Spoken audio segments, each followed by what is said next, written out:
everybody? Welcome to another episode of Tectonic Takes. I'm here with a really good friend of mine. What's up, SAZ? How you doing? I'm doing well. After the game, I'm not doing well. But before that, I was doing well. How about you? I'm doing well, thank you. And I'm actually here with Leo too. Leo, say hi. Hi, Leo. Me and SAZ were talking before this podcast, and he just started screaming like, "Hey, I want to be a part of it too." So we have him here. Yeah, but I mean, to be honest, the game was at 4:30 in the morning, and this is probably how all you guys are feeling right now. Maybe you should have skipped it. I'm gonna be honest with you guys. I did skip it, so I'm here doing this podcast. Kind of bare bones, but I wanted to talk a little bit more about what's going on in the future, right? I want to see what's going on and what's gonna happen in the couple of years or months. Saz, what is your opinion on the game? Everybody, go ahead and say bye to Leo. His mommy's gonna take him. I think today was. I saw your tweet about another nail in the coffin. I think the appropriate name for the podcast is the final nail in the coffin. Yeah, that's And I true. think That was Ivan I think actually. all I Ivan, think all the fans are feeling that yeah, because you officially know the fans have given up on the season when every sentence is beginning with "This will be great next season." yeah, like, like you don't see Seattle talking about next season. You don't see Sporting talking about next season. right. We're talking about next season. The game, I mean, we get scored on immediately, Mm, and then it takes 8 minutes and 36 seconds to get our first attack, and it was just, I mean, it's like a circle we go through as Quakes fans of mm, like, oh, we have this, we don't start off games well, oh, we don't finish games well, right, oh, we don't do this, oh, it's all together. 2 games later, never mind, like, right. and we're just it was frustrating. I mean, the goal, there's one or two plays where our left side, like midfield, is kind of exposed, Mm, and then they abuse it, and then we just don't make any adjustments, and they score off it. I mean, I could go on a rant of like everything that didn't work today. I mean, just Yule and Judson, they just weren't working well together. yeah. I don't feel like it was. It became a one man show defensively with Judson trying to stay a little bit more back. Yule Mm, would push up, one of them gets beat, the other covers, and now we have two people missing. mm, Alanis is too slow in a four-back formation. He just gets beat, especially when you have pacey players in LAFC. right. Um, I feel like a lot of people, I haven't looked at Twitter, are going to blame Almeida Yeah, they for the have. They lineup. have been.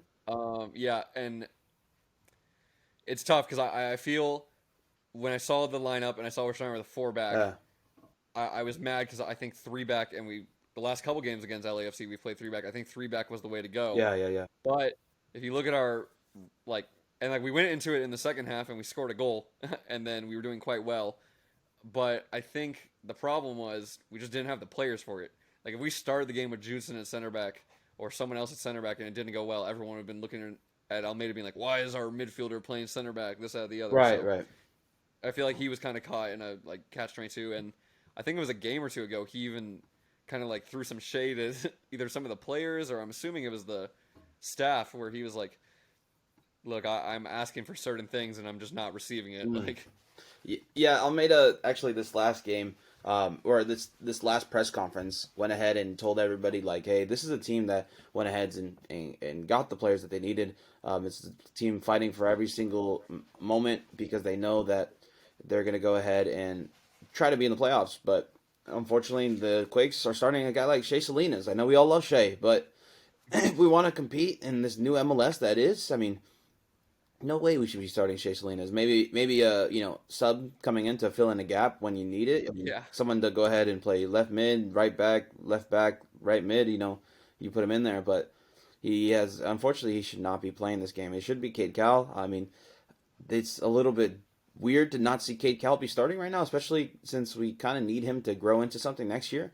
Um, but I didn't watch the game, but I did watch the highlights, and it seems like I mean, on the first goal, Danny Masovsky goes ahead and slots it in, but it was a great back heel by Chicho, and it looks like Judson was just not expecting the type of quality from a back heel, right? He kind of overran it, thinking that Chicho didn't shoot. He was going to come back on his, I think on his left and kind of do a cross, but no, he just did a back heel. And that's the quality that these Quakes players they should be expecting from teams like LAFC, and they just unfortunately did not. They did not expect it, and then Daniel Musovsky was just open for an easy goal. Um, So definitely unfortunate. We were the underdogs in this game, even though that we won, I think, the last three from LAFC. So I mean, even Vegas knew like, hey, this is writing on the wall. I mean, this Quakes team really has an 8% chance to make the playoffs before this game. So before now, it's like it's not even possible. So this is definitely the final nail in the coffin from even like a Cinderella kind of, last minute Hail Mary. So it's been a roller coaster ride this whole season for me. Like you said earlier, it's just been ups and downs. But I'm actually a little relieved that it's coming to an end because it's been a crazy ride. It's been I don't know, like if this team made the playoffs, would they even have a chance? Because it's just we've never been 100% full strength. It's either suspensions or it's injury. It's either international breaks, we lose Marcos Lopez or Jackson Newell, right? So it's like this team is just never 100% for 4 or 5 games in a row because it's always someone's on a yellow card accumulation, someone's on a red card, someone's at a international break, or someone's not fit. So it's just something to think about. Saz, what do you think about the season as a whole? Are you excited for it to be over, kind of thing? What are you looking forward to in this next couple of months? I know the Giants just lost in a Yeah. heartbreaker. My goodness, talk about baseball just needs to adapt to the times. Yeah, for real. Oh, yeah. One point I also wanted to make earlier. God, I've talked about multiple times, especially on this podcast, how much I hate LAFC. That like and how unoriginal they are and just Mm. how fake they are. These guys were stealing our chance at the beginning of the game. I couldn't believe it. Just dale, dale, dale, LAFC. It doesn't even flow. Like anyone who's been to a Quakes game, dale, dale, dale, San Jose. Like, oh, that pissed me off. But anyways, But as far as the yeah, season, I feel I said to Ivan or Ivan, however he likes to. yeah, um, I think. I mean, as a Quakes fan, like you can say whatever you want. As a Quakes player, you probably say whatever you want, but realistically, you probably know where you're ending up on the table. right. But I feel that August to September stretch, Mm. that was really like we're saying this was the final nail in the coffin, but I feel like that was kind of really it because we went on that big streak of games where we were having a game average every like 5 days or 6 days, Yeah. but realistically it was like every 3 days and then a little 4 day break and then 3 days, and we went on that undefeated streak, and that's after we had a bunch of losses. But that undefeated streak included a lot of ties, Yeah. and after going through that hell of a schedule and all the injuries and players were just starting to feel good, we're still like 3 spots out of playoffs. Mm.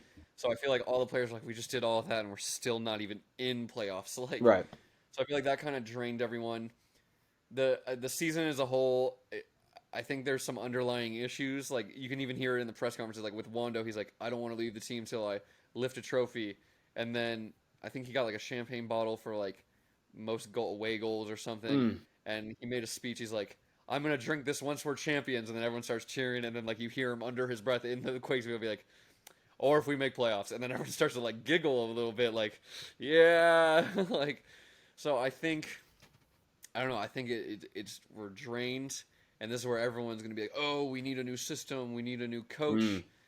But it goes back to your point of we have injuries. We have this. Right. That's part of professional sports. Right. Staying healthy is a great attribute. I said it last time I was on your guys' podcast. Mm. Gareth Barry, James Milner, Right. not flashy, not super fast, reliable, and that's why they've played a million games. Right.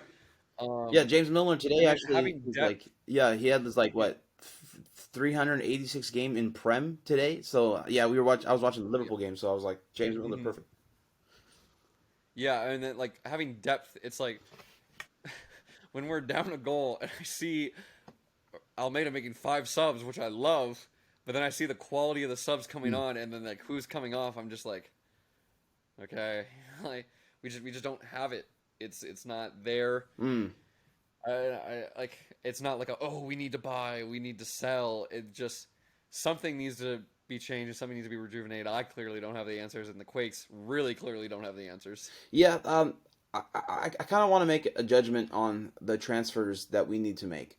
I feel like we need to Hmm. make the Kellen Rowe transfers, the Diego Fagundes transfers. We need those guys that kind of they did well in MLS, but they want a new change of scenery.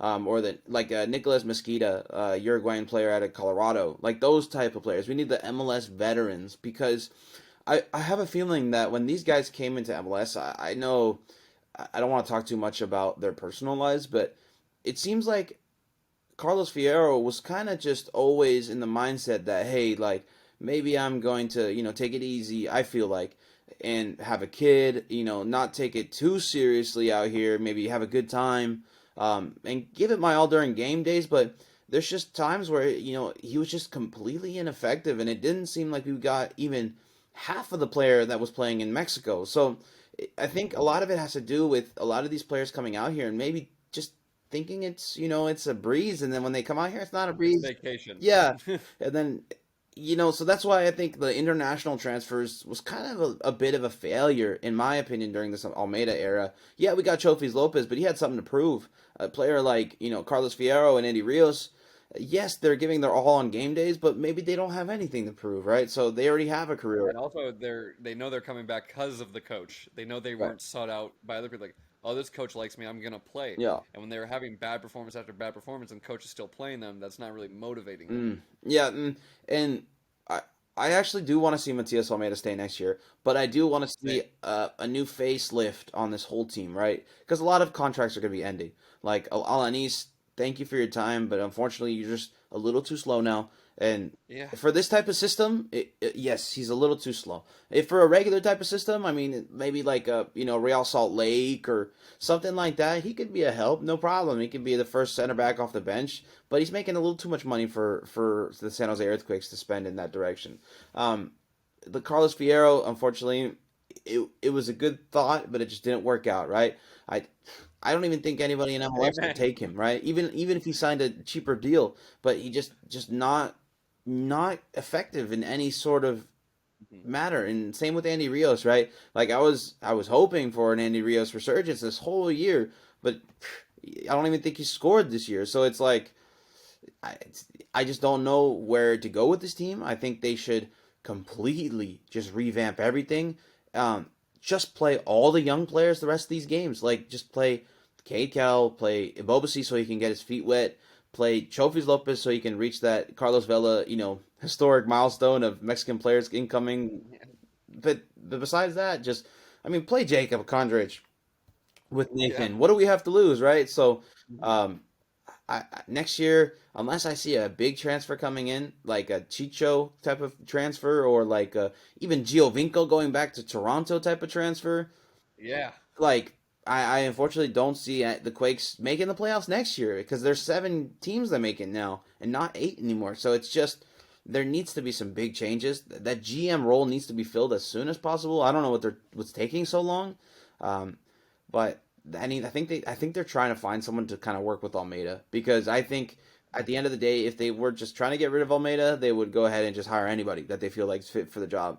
But I think they're trying to find someone that's willing to keep Almeida and take the GM job, which is harder to find, and that would make sense why it's taken forever to find someone. Um, but yeah, I think the writing's on the wall that Almeida is the only reason why this team gets coverage. I mean, and if Yeah. you're the owner, that's saving you, right? You don't have to pay attention to this team if you have a coach that's getting views for you and is like a sought after coach, make creating rumors for you. I mean, even if it's a bad rumor saying that he's leaving to go coach the Chilean national team, it's still creating buzz for you. So Yeah. everybody's Yeah. still knowing about the San Jose Earthquakes.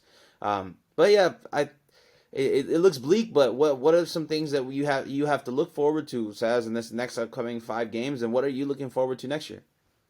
I think you bring up some great points.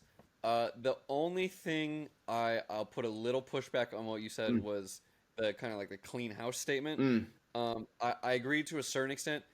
I'll start with I agree that we should keep Almeida, mm, but I think they need to have sit down and make a 3 year plan. I was originally gonna say five, mm, but he's already had make a 3 year plan and be like, look, we have these young players, mm. and we brought in these guys for you. Let's develop them. Let's develop a system and see how it goes and like build progress. I agree with what you say about Fierro and Rios Yeah. kind of being it's vacation, ship them off, and the Quakes Player of the Year is going to be Chofis because of his all his accolades, Right. this that, and the other. But I think if you really sit down and look at the games, Mister Reliable for us this season was Eric Ramady. Yeah. Yeah. I I feel like agree. every game, I can't remember a single game where I looked at him like Remedy stunk it up today. Yeah. Maybe one or two, but every like most fouled player in MLS. So I think when it comes to transfers, and if I think we need to clean house with the players that are looking at it like vacation or just Yeah. aren't offering us stuff. Ship them out, make some rash decisions, and find guys like Eric Remedy who have proved themselves in the league. Right, right, right. Right? Because like every other league, you don't know. Like Fierro and Rios, light it up in Liga Mekis. Come here, stink up the gaff. Well, the Right? craziest thing about So Andy Rios is that he was lighting it up in the Brazilian league, and that's a good league, right? That's a league where you got players like Vinicius, playing for Real Madrid, just mhm. lighting it up too. So I don't know. It just didn't from the start. Andy Rios just didn't look like the correct striker we needed at the time. We needed a nine. We needed a Jeremy Bobasi, and they bought Andy Rios, which was not a Jeremy Bobasi. He was more like a Wando-esque type of player, and it's like, dude, we already have a Wando. So that Yeah. was just like a really, really bad transfer coming in. Looking back, thank you for your time at the bubble and Mhm. the MLS is back, but it just didn't work out, unfortunately. And I was the biggest Andy Rios fan, but I was like, it was just like, how many times can I defend this guy? And you have to Mhm. go ahead and put in a goal. But again, and then they made him play the 10 role, and it didn't work out. And then Chofis Lopez came in. So Magnus Eriksson actually, it might be one of the best transfers the Quakes had in the last 5 years. So, and to get a transfer fee on his way out is even better. So it's just like, Yeah. um, that type of work. I actually think Eric Remedi is a perfect example of something we need to go after because if we're not going to be ambitious in signing these crazy DPs, well, the reason why we got Eric Remedi is because Atlanta United did sign a crazy DP in Santiago Sosa, and Santiago Sosa was actually the same position that Eric Remedi played. So we got a cheap Mhm. deal because they were bringing in another guy that was some sort of DP player, and we took up the backup. And the backup's, like you said, the most fouled player in MLS, so he still had some Yeah. quality to him. But and I think he's up there with the most traveled distance too. So um, Mhm. there is quality in these guys that get outplaced by I hate to say it, but they're the super clubs of MLS, right? They're gonna bring in their guys, and if we are gonna play young guys, my whole thing about that is if we're gonna play young guys, that we need a Raul Ruiz type of player where he just carries 10, 17 year olds to win a game, right? We need Yeah. that type of player, and we just don't have that quality superstar to go ahead and carry the young guys, and we either need that, and we've been asking for that for years as Quakes fans, right? Like, all right, let's go ahead and get, let's go get an Ibrahimovic, or let's go ahead and get a, Wesley Snyder. I remember that was Mhm. a name that was thrown around, like, hey, that would be a good, transfer to bring in, or even just like now looking at the upcoming, like Toronto. You hear the news about Toronto? They just signed Giovinco. They have Sodeldo already, and they're looking at bringing in Insigne. Like, are you Yeah. serious? Like, Yeah. this Toronto team, and they have Posuelo, like a former MLS MVP. Like, so now with already two former MLS MVPs on their team, they're looking to sign probably the best DP in the league, Insigne, if they do sign him. So it's just these teams are so ambitious compared to what the Quakes are, and it's heartbreaking because the Bay Area doesn't deserve this type of team, and I hate to say it, if it stays like this, the Bay Area might lose the Quakes a second time. Yeah. Yeah. Yeah, I mean the way they promote the Oakland roots too, there might be something going on behind the scenes that they're already trying, but I I actually, and this might come as I don't want a DP right now. I don't Mm, want one of those big name players right now, and I don't want one for like at least 5 years. really? I want us to invest in some dogs and some young talent as Mm, well. mm, I want more Remedies. I want more Jutsons. I think you have to be realistic with our. I think the Quakes as a whole, like the staff, need to look at the results that we got through the year, maybe even the last 2 years, and then really look at them and be like, okay, the results aren't telling the tale of this game, and go through each game. That 7 game streak where we went like scoring games scored on 0 times or 1 time. Really look back at it and see why the defense was working for us. Look, mm. was it because of our formation, or were they still getting 14 shots off a game and it just wasn't going, or JT was having big games, or just luck was going our way? Look when we were scoring 4 or 5 goals a game. Mm, Was it because we were going all out and the team couldn't handle it? Look where things were looking right.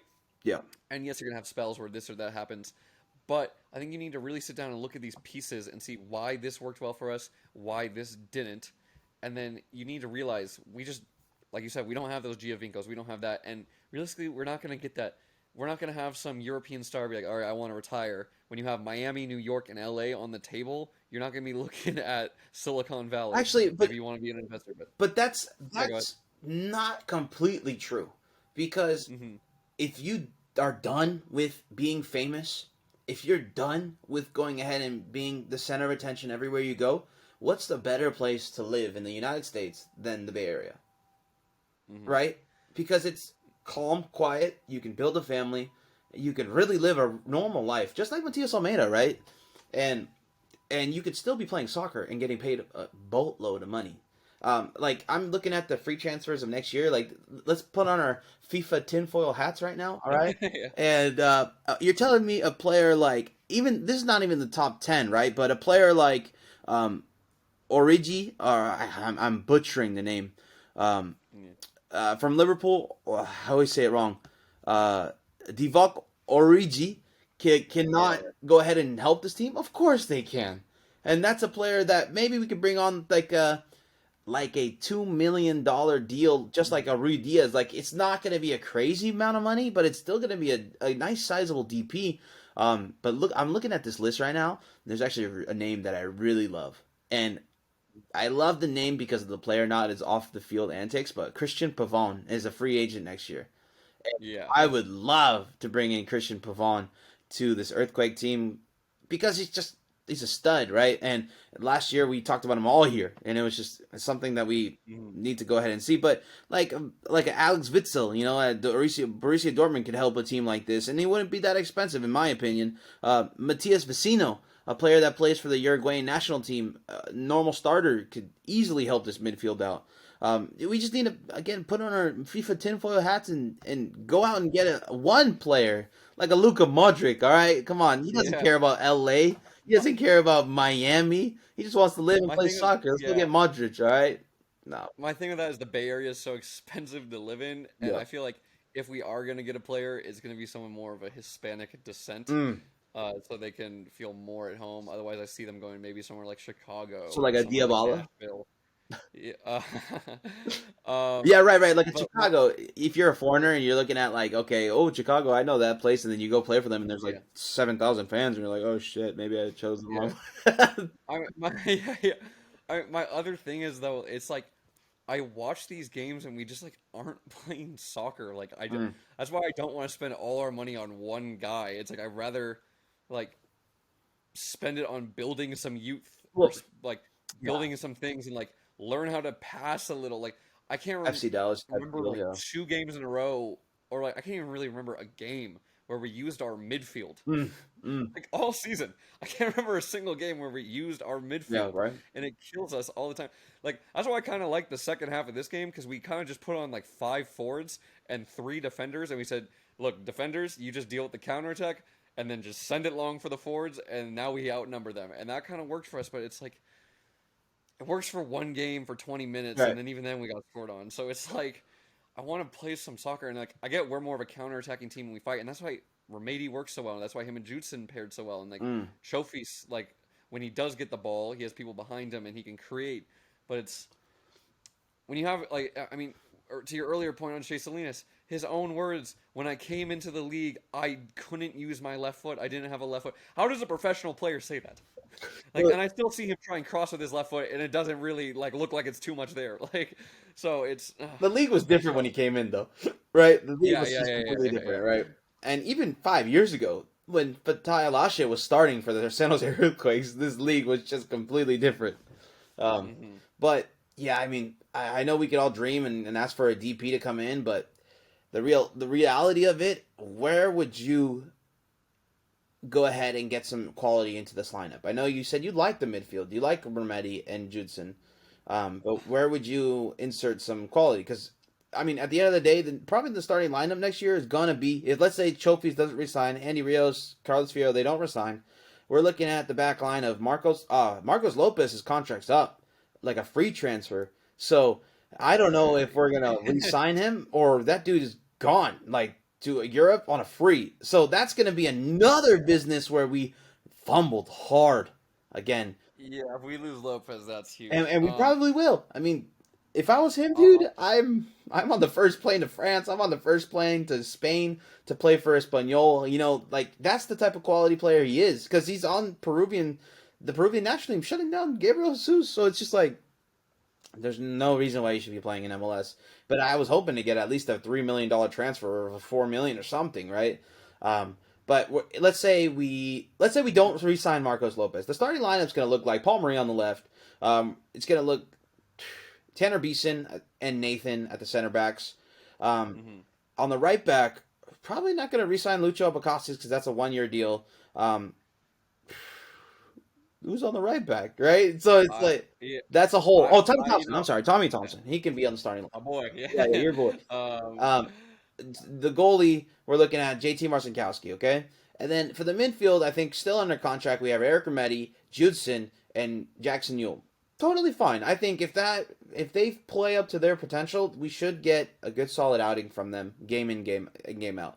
On the left, I think Showpiece is re-signing though. I think when you have a player that has a history of maybe a troubled past, mm, and he finds a coach that does some good for him, and like you can even see Showpiece at the beginning of the season, and look at him now. He's lost probably like 55 pounds. yeah, yeah, he Like lost a lot of weight. it, Yeah, it looks like he likes the coach, and the coach clearly likes him.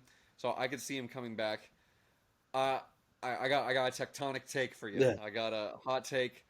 I think I think you start with free agency and you let the league know I mean business, and his stock market value probably has plummeted a bit this past month or Hmm. so.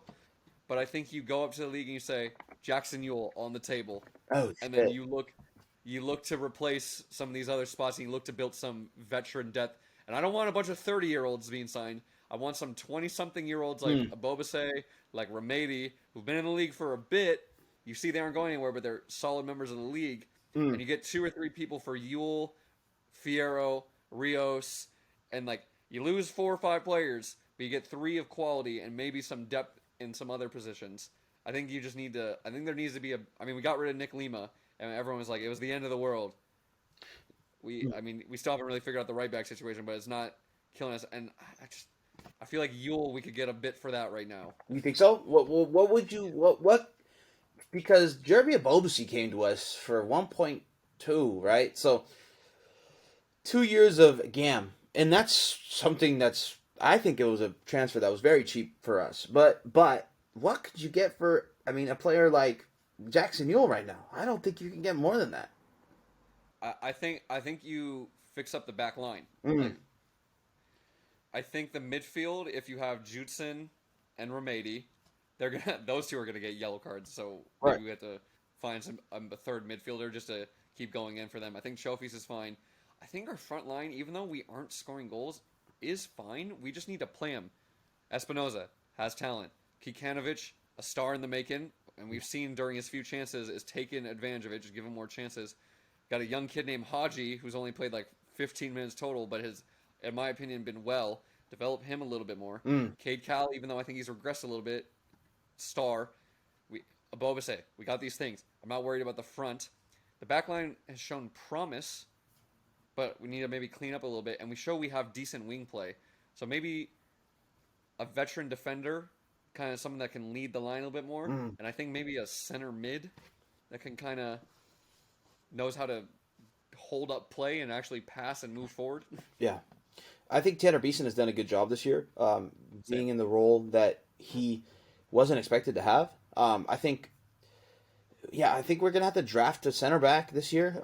We're gonna have to draft someone or pick up someone's option for a center back this year, because right now we only have three. So, Yeah. and if Alanis doesn't resign on a cheaper deal, I don't even think I. Yeah. I mean, Alanis does a lot of things for the club. He does a lot of things for the exposure of the club. If Hmm. Matias Almeida stays and they offer, Alanis a cheaper deal of 200,000, maybe he resigns. So it's not the end of the world, but he shouldn't be expected to start every game. What I would say is, I actually my Tectonic take is I think we should sell Espinoza. I think we should sell Espinoza. I think the ship has sailed on Espinoza.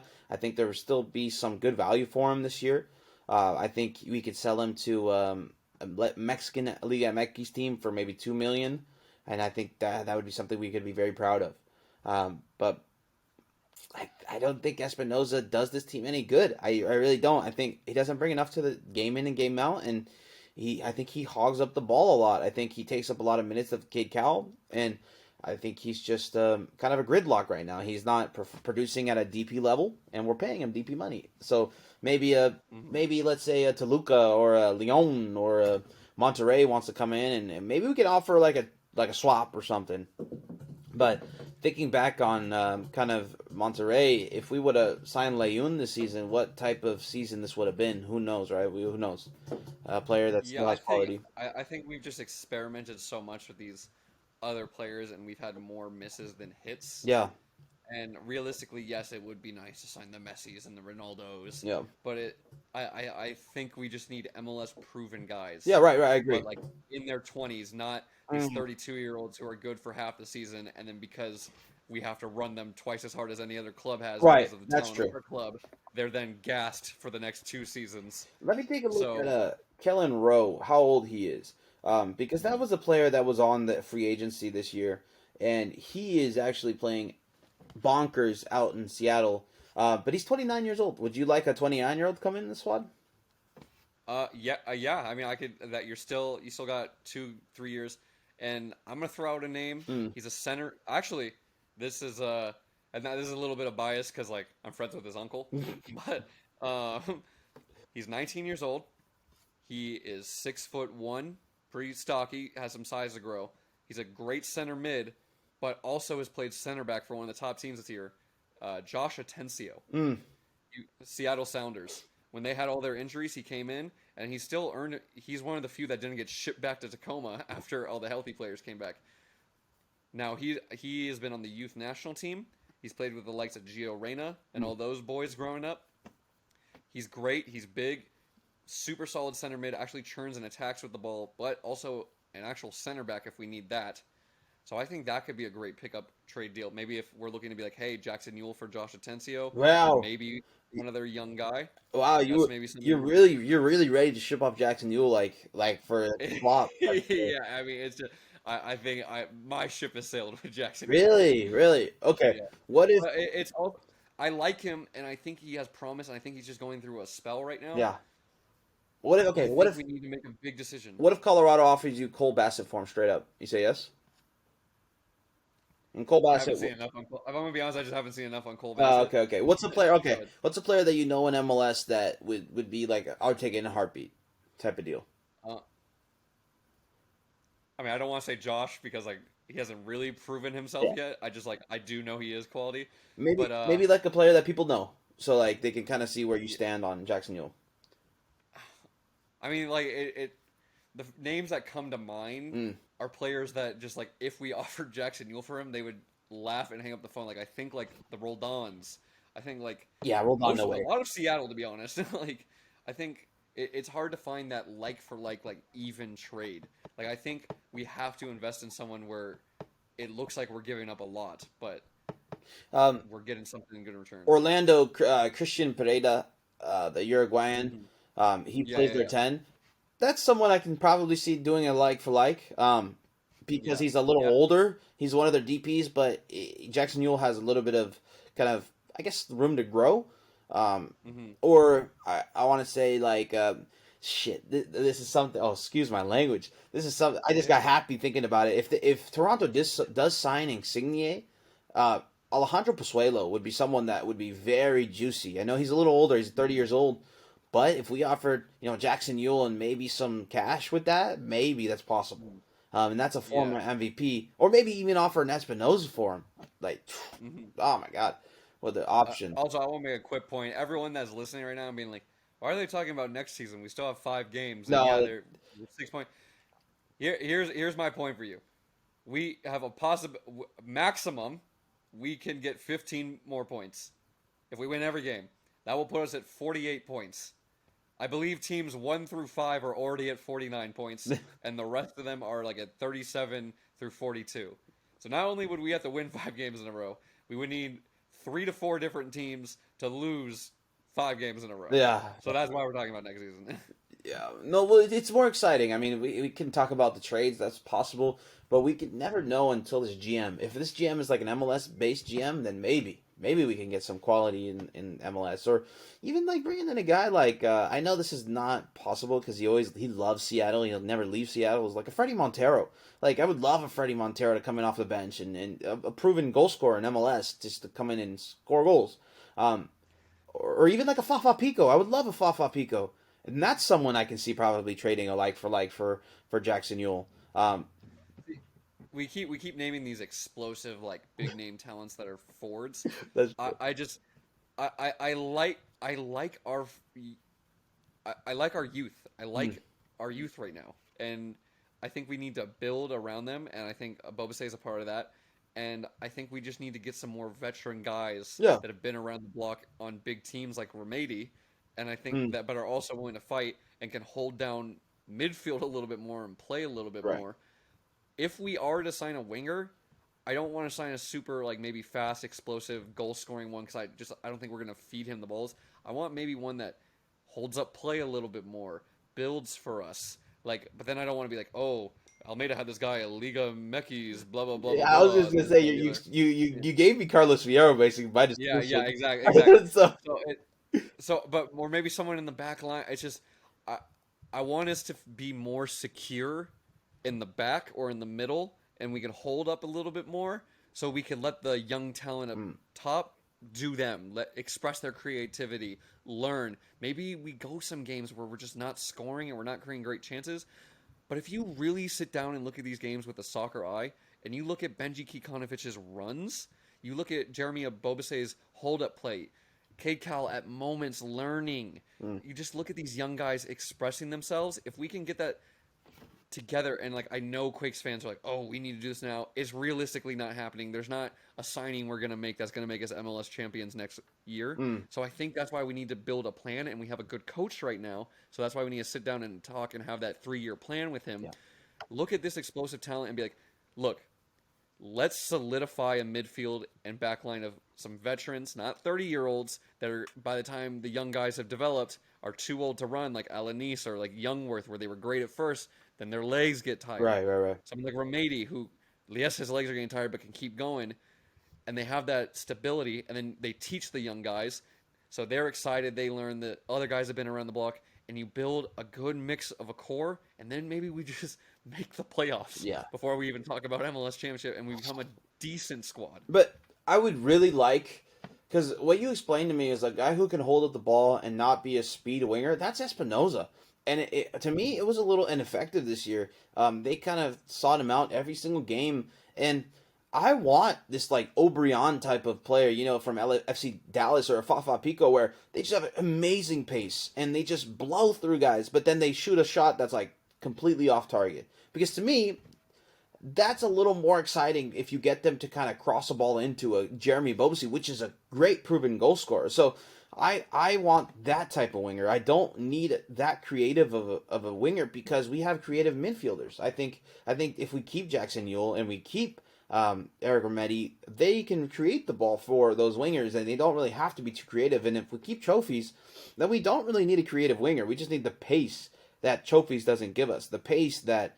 Eric Remedi and Jackson Yule don't have because they're winded, right? So in this system, I think we need pace. I think we need more pace, and we need Nick Lima was kind of that pacey guy for us, and we got rid of him, right? And Lucho Abacasias is not that. Marcos Lopez is not that. So we need some sort of pace somewhere on this field, and Jeremy Bobusi does have pace to him, but we need someone like a Benji Kikanovic does have some pace to him. I think if we Like just Cade Cal, yeah. yeah, Kid Cal. We just need speed demons out there. Like Kid Cal's speed was working at the beginning of the year, Yeah. so we just And then that's all he relied on, and people right, figured it out. right, or people stopped pressing so hard on us because they knew we had that over the top, and Yep. Kid Cal just didn't have a second plan.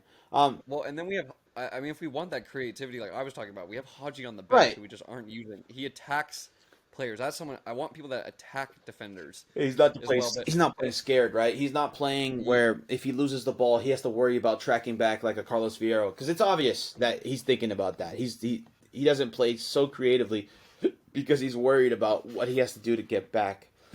So Yeah, and what I meant more so for like the pace and the creativity is I don't want to buy another Cade Cal mm, where it's just a really fast guy we're just gonna play over the top. mm, I don't necessarily need a guy who's super skillful. Like there's that. I agree. We have those guys in Chofis and Remedy and Yule at times. Yule.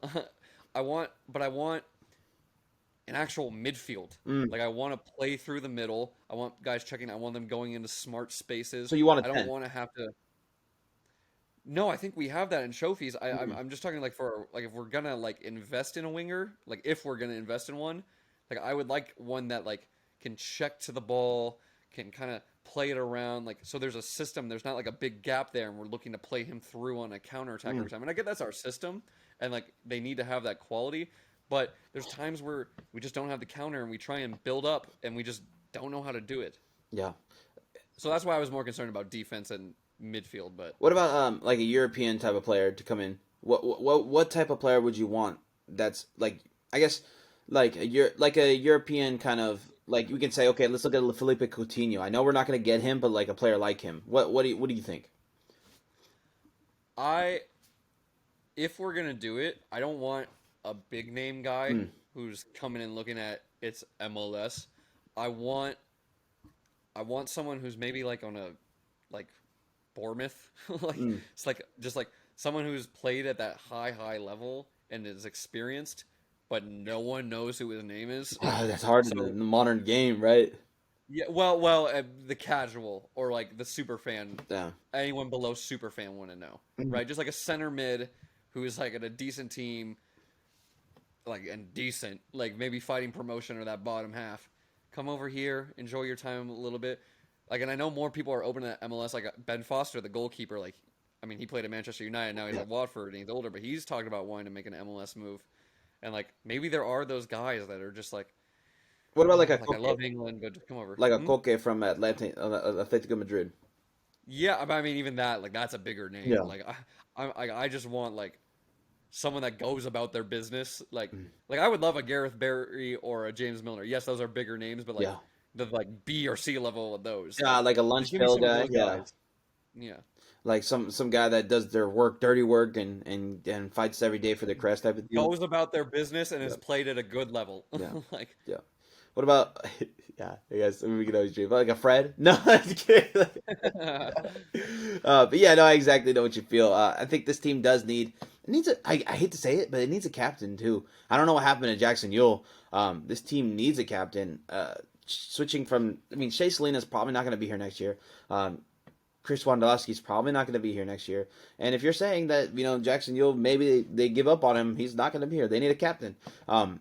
So I think they need a guy in the midfield, like you're saying, to go ahead and be that guy. Like an Alex Ring? Is that, yeah, I guess an Alex Ring for all Austin FC type of deal, right? Like something like that. Comes in, becomes the captain. They sought out, got him, and he give him the keys to the Ferrari. And I mean, they're not in the best place, but maybe next year they have the tools for success. so I think Shea's gonna stay. I think he said he wants to play another 3 years. I think I Mm. read that somewhere. Mm. Wando is probably done, but he might try and finagle one more year. Yeah. But I think this is his last year.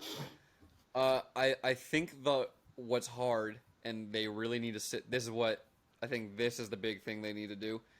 It's hard to do it without getting a new coach. Mm. Is you have to make a big change without stirring the pot too much.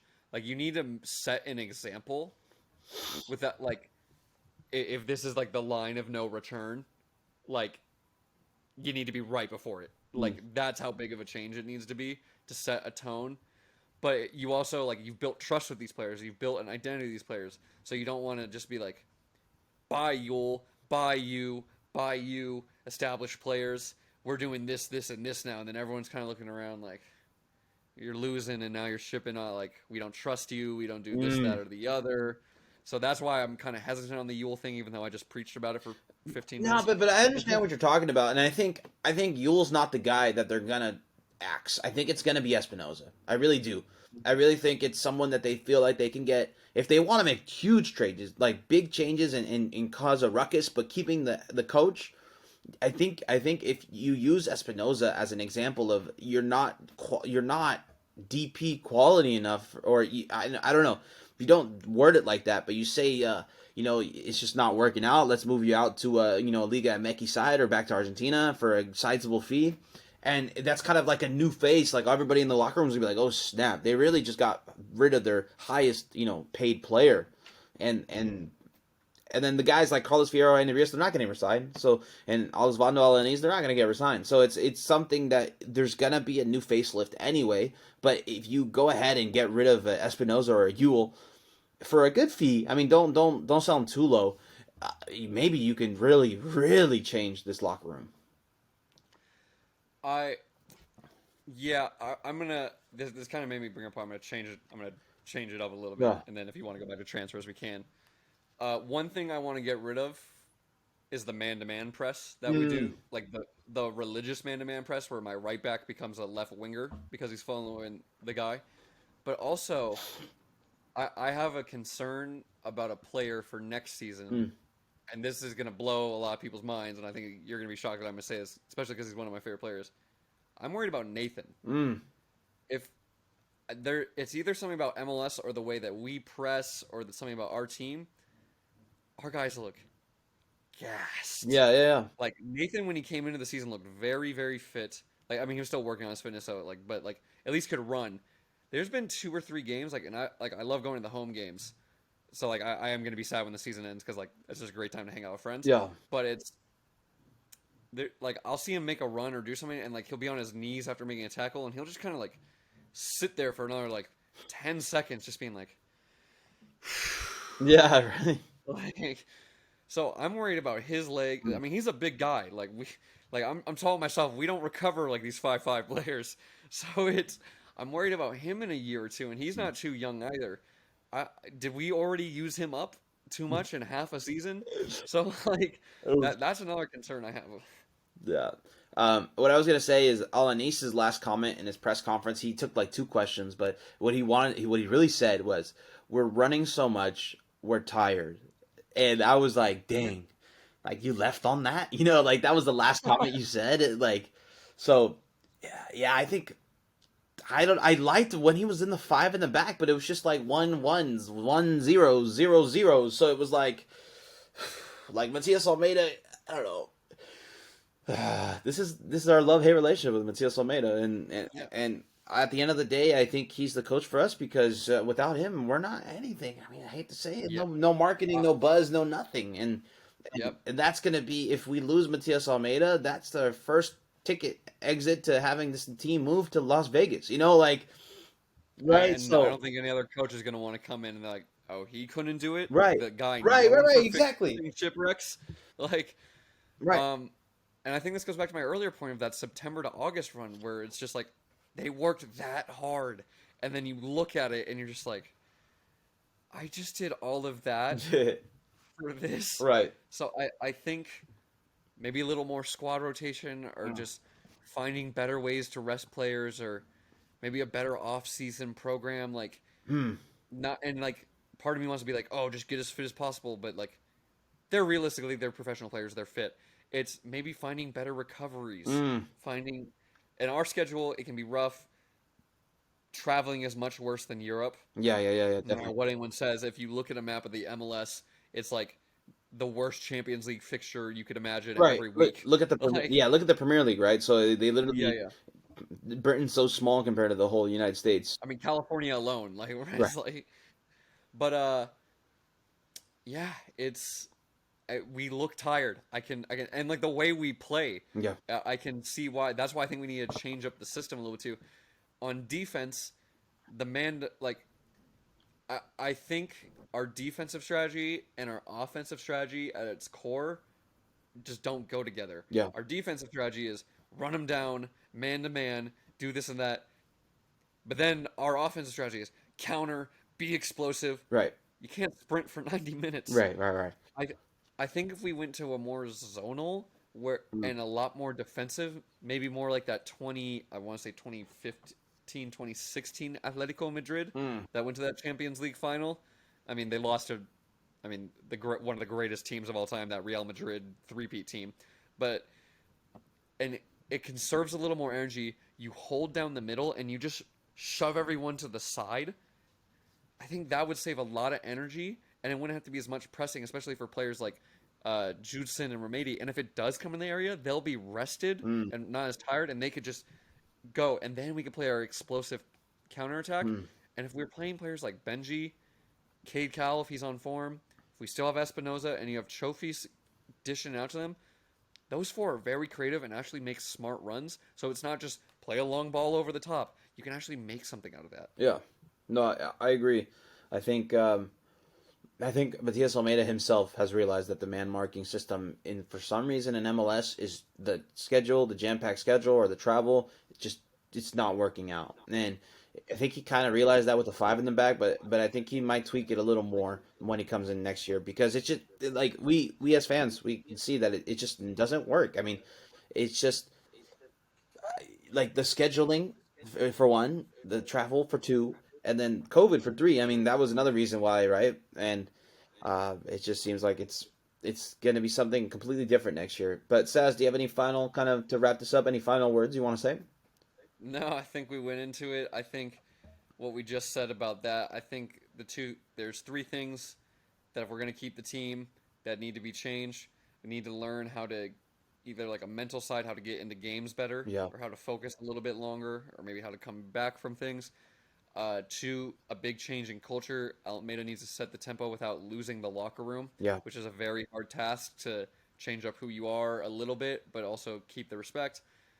And then, I don't even remember three anymore. That's how much pain this team's caused me. So I think those are. I would like some more preseason games No, yeah. that That that aren't Oakland Roots that was a or big these thing too. lower league teams Yeah. where we half-ass it and then it's a 3-3 and then, or maybe we'll score like 6 goals. We're like, oh, we're sick, and then we play Seattle first week and we're like, oh, we suck. Yeah, right. The quality of the preseason needs to be a little better. But I remember in the beginning of the year they were saying that was the problem of COVID, right? Some of the teams didn't want to play with us, or we didn't want to travel enough. It's such a weird world we were in a year ago, right? So, and it's still Well, I would just like to play 4 games yeah, before the season just to like figure out if the system we plan during the, because you can plan as much as you want, but then actually playing it could be a different question. right. So I would just like a couple more games to figure out a system.